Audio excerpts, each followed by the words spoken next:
Welcome back to another episode of KBA's MaarghaDarshana webinar series. Today, we're talking about surviving your first year at college. My name is Hithaishi Chandra, and I'm a rising junior at Rutgers University, majoring in finance. Hi guys, I'm Shrujal Shekar. I am a rising sophomore at Rutgers University and my major is aerospace engineering. Hello everyone, I'm Shreya Shekar and I'm a rising sophomore at Rutgers University studying biomedical engineering. This episode is brought to you by the New Jersey Career Buzz. To start off, let's talk about some first semester's do's and don'ts. So, what did you guys do in your first semester, and what do you guys want to say that you shouldn't be doing in your first semester of college? Right off the bat, I think we already discussed this, but before your college or classes start, like a week before, if you're dorming or even commuting, 2 days before classes at minimum, you have to go on campus, find where your classes are. I think that made everyone's life so much easier because it's so easy to get lost, even within buildings, but this is an entire campus. Yeah, I agree with that. I feel like exploring your campus and seeing where everything is a really good thing for the first semester, and also try out all the clubs you can. Your first year is when you try out all your clubs. Go explore every club, go see if you like it. Try it out. You might like it, you might not like it.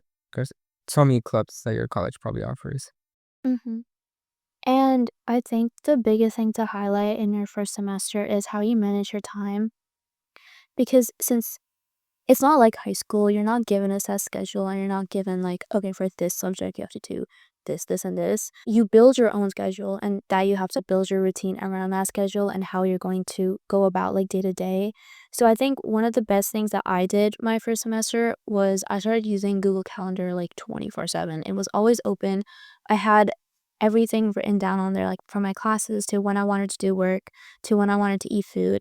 And building a routine using something like Google Calendar or Notion, and there's so many other resources out there where you can write down what you should be doing and when everything should be done by. Being able to do that is a really good skill. Time management is a skill that a lot of companies would look for in a potential employee. That's what I would say. I think you should focus the first 2-3 weeks to build a good routine that you could follow for the rest of the semester. It keeps changing every semester, so that you really get used to I guess after for the first semester to get an idea of how can distribute time, but every semester your classes change and the timings change. But again, you just have to rebuild that schedule and really get used to it because you're responsible for eating. No one's gonna pull your ear and be like, you have to eat like this on time. There's a lot of days that I think some of us went without eating. But I don't recommend that because honestly it gets really exhausting even though if you have 2 classes that day. Yeah, I would go just the entire day without eating, or I would just forget to drink water and all of that.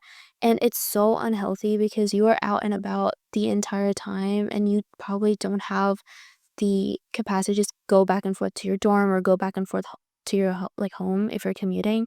So just making sure you know what's necessary for you to do within a day, and then making sure you're actually taking care of yourself is really important. So One advice I would give for first year is the first semester, even the first few weeks, don't fall behind. If you fall behind, it's gonna be really hard to catch up because the university it moves really fast. It's not like high school where everything is in a set of weeks. Your first exam might be a month away, but there's only 2 exams in that one class. So it's So super it's super important that you don't fall behind no matter what you do. once you get to college, it's going to be so easy to just not go to classes because there's nobody pushing you. Yeah, they're going on what? Being you're hindered to go. Most lectures don't have attendance, but they have recitations, they will take attendance for sometimes. But it really depends. Some lectures do have attendance in some form, but then again, For the vast majority, nobody's checking up and making sure you're in class. So what Shrujal said about you have to hold yourself accountable for these things. And if you're not, then you will so easily fall behind. I speak from experience. And so you just have to really make sure you build that routine and that you have a good system worked out for how you're going to manage your course load, how you're going to manage your social life, and all of that. and as a first year, I had a misconception that okay, I'll take the first year, or the first semester, the first 2 semesters, to lock in, get used to my classes. But I think I made a huge mistake about not exploring as many as clubs I can. I stuck to one or two, but honestly, the more you get hands-on and active in first year, the better you're gonna get at time management because you will be able to juggle your extracurriculars and study.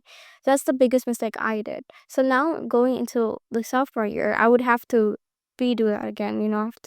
I'm currently working in a lab and have to do that. I have to go to clubs and manage my classes and study. So it might be much harder for me now because I wasn't used to it in my first year. So that's something I would recommend. Really get active, and that to literally help you. And like Hithaishi said, I used Notion, Google Calendar, and I even had like to-do lists on my phone. Those are all really good ways to kind of manage your time and really get done what you need to. I would say for first year, if you need help, go to your professor, go to their office hours. That's from personal experience. Your professor really doesn't care as much as you think they would, but they're not high school teachers. They won't come to you saying, "Hey, you're failing this class." You have to go to them saying, "Hey, I am doing really bad in this class. I need your help." They will help you. They're really social. They want to talk to you as much as you want to talk to them. Yeah, no one's gonna judge you or anything. There's TAs, LAs, peer tutors, and so many ways you can get help. And it's really easy. I know a lot. Even I was a bit like hesitant. I wouldn't go up to anyone for help. Don't wait till the last minute because then they can't really do anything about it. So that's something I would say. Start early. Start those practices pretty early. So when you go into more rigorous classes, that comes naturally to you. What are some other resources that you guys use during your first semester or resources that you're finding really helpful throughout your college career right now? Like we said, office hours with your professors, tutors, learning assistants, teachers' assistants, whatever's there within lectures, but what about like outside? I personally love to study with friends. I know a lot of people are different. I have friends that like they study alone versus people that work better with others. I'm someone that can do both, but I prefer sitting with someone else because I can get my thoughts across and we test each other. So that's what I did. I studied with friends a lot when we don't have classes or time between lectures, or even between like before exams we would prep together. That really helped me. Yeah.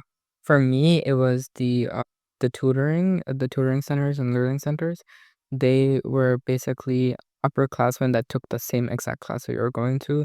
So they knew what exactly you could have learned from and their mistakes. And they were really helpful, honestly. Like if I felt like I was not doing good in that class, I went to them. They went over tests with me. They went over quizzes. They give me tips and like tricks on how to solve some certain things. Right. And I think some other resources that we should highlight for your first semester is using websites. There's Rate My Professor, and you can use that to look up all your professors and all the teachers for your courses. Doing this before your orientation will be good because if you're signing up for classes during orientation, you should have some sort of idea like what kind of professors are good, what classes you should be taking, and all of that. And I still use Rate My Professor. I still do that. I do too. Rate my professors like saves me nowadays, but Sometimes you really don't have a choice. I feel like there's one or two professors for like, a larger class, like 300 people class, like chemistry lecture or something. You don't have a choice. There's like one or two, but even so, it's better to know the way a professor teaches because students leave reviews and they basically give you an overview about how that class was taught, so you can be more mentally prepared when going in. And another resource that I use a lot is the Reddit. There's subreddits for colleges and stuff, and every time I go on there, I would be able to look up like, oh, what kind of classes should I be taking, like elective wise. And professors are also on there, and people will tell you like, oh, these professors are really good, and they'll put in resources from the class. So if you need like textbooks or you need anything that's paid, Reddit might have free resources for you. So that's also a good. And I think I like also go on Reddit and then there's like classes that it tells you how to get an easy A in that class, or is it if it's hard or not, would they recommend is there an easier way and stuff like that. And another resource that we all use as soon as we start classes is a class Discord. They have Discords for that level math or like specific classes, and usually these are student groups that form it. Oh, I didn't call it GroupMe. Like I use GroupMe. I don't know. There's two. There's Discord and GroupMe. Those are all just like a bunch of students huddled up. They discuss like how to study and like homework questions. You can drop a question if you were too scared to go to a tutor or your professor. These are all your fellow classmates, and they're really helpful. Like I got through statics like that. And honestly, I thank all my peers that have they like everyone sends in their version of the notes, or like anything you want. Homework question, they'll help you like solve it and like answer any questions you have. Honestly, one of the tools I forgot to mention and I used was like the deans, the academic deans. They're so helpful. They let you know like how you're doing, and if you need to need to know what classes you're taking, go to a dean. Like they're open in the summer. They're really helpful. They're not like high school deans. They're not there to get you in trouble. They're really helpful. They care about you. It's almost like that one trusted adult that you're probably gonna have. If you're ever confused about where supposed to be, or if you're taking too many classes, or if the schedule is something that could work or they recommend, I have meetings. I set up like in person or a Zoom meeting, and or go to drop-in hours and be like, hey, this is my schedule.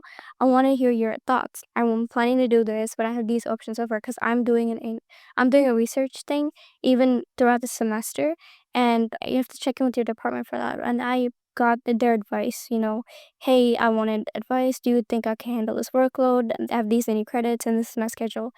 Give me your inputs. And they're really helpful that way. And honestly, I would trust them because they know the rigor and everything. What I did want to say is a disclaimer on like the student made groups that are on GroupMe or Discord or whatever site that your college uses. These, since they're created by students, a lot of them will post it on a public place like Canvas or like some of that. And so you have to be really careful about what you share because professors and TAs do join it sometimes. And I've had a lot of people get caught with integrity violations because they are posting homework and questions and projects and like exams. So yeah, apparently. So just be wary of that. This is purely to help each other, not to Share answers. Yes. Stuff like that. Yeah, because I mean, even so, at this rate, they can't really do that because we have everything on Canvas and everything. Every exam is different and everything. But even so, you shouldn't do that. you would think, I don't know, because I remember my freshman year, this guy got in so much trouble in one of my coding classes because he was basically making videos of like how to do the projects, and he would put the link like in the group me, and everyone would be going there. And then the final project came around and he started charging people for the videos, and then he got in so much trouble for that because like people were paying like $7 for just to get the answers to the homework. And then he got caught, and I'm pretty sure he got him in the class, and then everyone was put on like academic probation and stuff like that. No, yeah, there's really tough consequences about integrity violations in college, and this is not high school. You will not get a warning. Yeah, the high school stuff, like a lot of the high schools, even if you got integrity violations, they'll just make it go away. There's like a whole council of deans that Yeah, they have a department for that. they have a department for that. They will judge you. Like they're basically like You're gonna have to appeal. Yeah, you're gonna have a trial. You're gonna be put in front of a lot of adults. Everything. it's Well, then you would get 0 and you'd have to repeat the course, which is just another. or they want to money. suspend you and kick you out of college. Yeah. Of the two things. Okay, moving on. So let's move on to some social things and advice you might have in like how to make friends or stuff like that. We did touch on this before, but what is your experience with like making friends the first semester or the first year? Yeah, I think like we mentioned before, the first week is everything. I mean, one thing about college is that every semester you have entirely different classes, entirely different professors and everything. So it's not something like in high school where we had the same people the entire. So I would say make a lot of friends the first semester and just be really social. You have a lot of group projects. When in lectures, even in lectures, sit with people. If you miss something, they're always there. They'll have your back if you're out one day and you miss how you have to miss lecture. Because lectures, there's something you can't find recorded stuff for everything, right? Usually professors talking and presenting the information, and you're like kind of responsible for taking note of that. So have friends for that and go out, socialize, go to clubs. I feel like that's where you meet more people, even outside of your cohort. So that's really nice. And for the next following semesters, if you really make a close enough bond, I feel like you'll start scheduling classes with them, and it makes your entire college journey really easy. But as you go in deeper into your specializations, you'll meet people that are in your cohort. Like for me, I'm in school. Like the first year is all general for everyone. Like School of Engineering for me, you get general education, like foundational classes, like chemistry, physics, and everything. But then as soon as I go into my sophomore, I'm getting like biomedical, BME, special classes. And so when they introduce you to like those classes, you'll meet people. They'll keep filtering out, and so it's better to keep everyone in your circle, and also you'll meet people to kind of make your journey easier.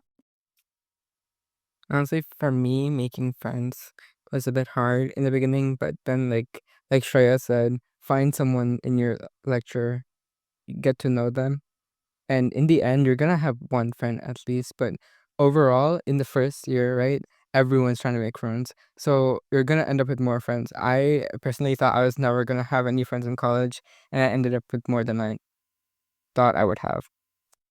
Mm. And one thing I do want to highlight is that your roommate, if you are dorming on campus, your roommate is probably going to be your very first friend. I know a lot of people find them like on Instagram or like all these websites that match roommates. Hopefully, you end up with someone who, matches your personality and you guys do get along. I got really lucky, and me and my freshman year roommate are still really close to this day. There are horror stories, of course, with like random roommates and everything, and people just don't like people you're living with. But I say for the first semester or like the first few weeks, you should try and make an effort to be friends with your roommate. When choosing your roommate, I would advise you to pick someone who is either in like your major or like something close, so that you might have some classes that are overlapping and all of that. So that's one of the things that I really am grateful for, because me and my roommate, we basically went out and explored together, and we were also able to make friends with the people across the hall, people in the other floors of our residence hall and all of that. That's also a really great way to find friends. Our entire like hallway was like really close with each other. And as Shreya mentioned before, we're just gonna take a minute to talk about clubs and extracurriculars here again, because that is a great way to find people with niche interests. So, like, if you're into dance, and there's like a lot of dance teams that you can try out for, and there's also like cultural organizations, whether you want to go into like Daisy clubs. Yeah. I'm guessing everyone here is probably going to be like South Asian anyways, but there's a lot of cultural organizations and like cultural dance teams that is a great way to make new friends and like pick up a new hobby and all. And feel more confident, kind of getting used to college and Yeah. all that community. And then you should also really be looking at academic clubs as well, for your major. And They look really good on your resume. if you get like an AWAR position or even as like a committee position within your clubs there, putting those on your resume is a great way to show your involvement. That's a good way to gain experience for jobs and internships as well. Yeah, they're just not just experience, they're also a great networking opportunity because a lot of clubs, especially the academic ones, have alumni coming in to visit, have alumni nights. You could go talk to them. Great way to, get that connection in the open world. Yeah, so networking is also really important. I think this also falls under social advice, because you should be networking with your professors, you should be networking with your peers. You should try and find upperclassmen, in your major who've taken your classes. Upperclassmen are one of the best resources, because they have already taken all of your classes. So they know which professors you should be taking, and they know how you should be going about for your classes and all of that. So if you're able to, you should really try to befriend a few upperclassmen. I found that having upperclassmen friends is really helpful. Important too. It is so important.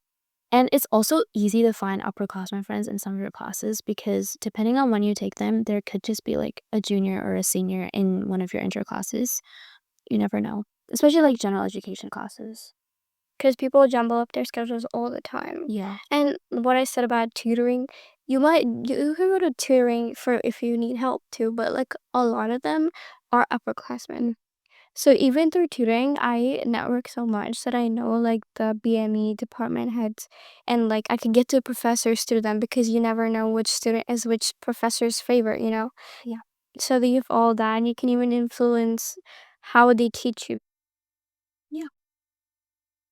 Okay, let's wrap this up. Thank you for listening to this week's episode. We talked a lot about what's important in your first semester and some best ways to survive.